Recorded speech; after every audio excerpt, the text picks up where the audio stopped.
Mahigit kumulang kalahating kilo ng marijuana ang nadiskubre sa mga parcel ng mga otoridad sa General Santos City. Ang balitang ito ay hatid ni Patrolwoman Rezalie Umalay.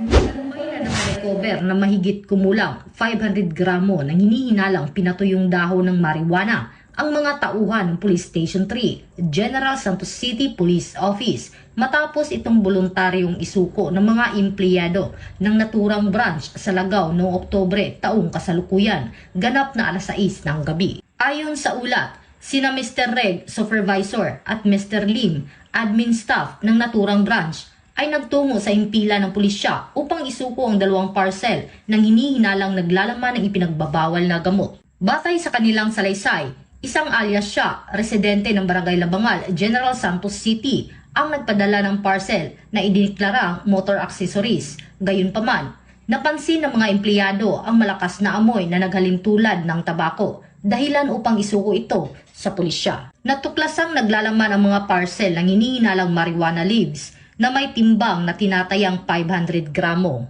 Ang matagumpay na pagkakarecover ay bunga ng maagap na pagtugon ng PNP at malasakit ng mga mamamayan. Patunay na kapag nagkakaisa ang komunidad at kapulisan, tiyak ang tagumpay laban sa iligal na droga. Mula dito sa General Santos City, ako ang inyong PNN correspondent, Patrolwoman Rezalie Umalay, alagad ng batas, tagataguyod ng Balitang Huli.